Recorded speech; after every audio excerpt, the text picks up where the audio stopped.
میں کمرے میں پچھلے 31 دنوں سے فقط اس حقیقت کا نقصان گننے کی کوشش میں الجھا ہوا ہوں کہ تو جا چکی ہے۔ تجھے رائے گانی کا رتی برابر بھی اندازہ نہیں ہے۔ تجھے یاد ہے وہ زمانہ جو کیمپس کی پگڈنڈیوں پہ ٹہلتے ہوئے کٹ گیا تھا میرا؟ قدم وہ جو دھرتی پہ آواز دیتے کہ جیسے ہو راگا کوئی مطربوں کا۔ قدم جیسے ساپا گماپا گسارے وہ طبلے کی ترکت پہ تک دھن دھنک دھن تنک دھن دھنا دھم بہم چل رہے تھے۔ قدم جو مسلسل اگر چل رہے تھے تو کتنے گویوں کے گھر چل رہے تھے۔ مگر جس گھڑی تو نے اس راہ کو میرے تنہا قدم کے حوالے کیا تو ان سروں کی کہانی وہیں رک گئی۔ کتنی باریکیاں، کتنی فنکاریاں، کتنے کلیاں بلاول گویوں کے ہونٹوں پہ آنے سے پہلے فنا ہو گئے۔ کتنے نصرت فتح، کتنے مہدی حسن منتظر رہ گئے کہ میرے قدم پھر سے اٹھنے لگی۔ تجھ کو معلوم ہے وہ جس گھڑی میری آواز سن کے تو ایک زاویے پہ پلٹ کر مڑی تھی، وہاں سے ریلیٹیوٹی کا جنازہ اٹھا تھا۔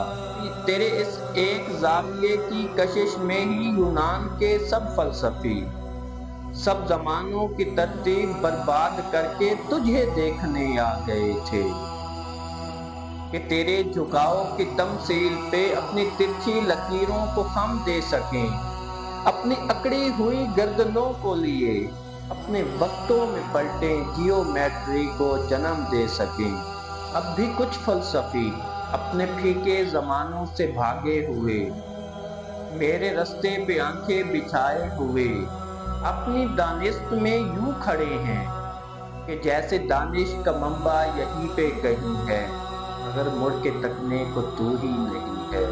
ایسے فلورنس کی تنگ گلیوں سے کوئی ڈیوینچی اٹھے، کیسے فلورنس کی گلیوں سے کوئی ڈیوینچی اٹھے، کیسے ہسپانیہ سے کوئی پکاسو بنے، ان کی نظروں کو تو جو میسر نہیں ہے۔ یہ سب تیرے اور میرے اکٹھے نہ ہونے کی قیمت ادا کر رہے ہیں۔ تیرے ایک نہ ہونے سے ہر ایک زمان میں، ہر ایک علم و فن میں، ہر ایک داستاں میں کوئی ایک چہرہ بھی تازہ نہیں ہے۔ تجھے رائے گانی کا رتی برابر بھی اندازہ نہیں ہے۔ تجھے رائے گانی کا رتی برابر بھی اندازہ نہیں ہے۔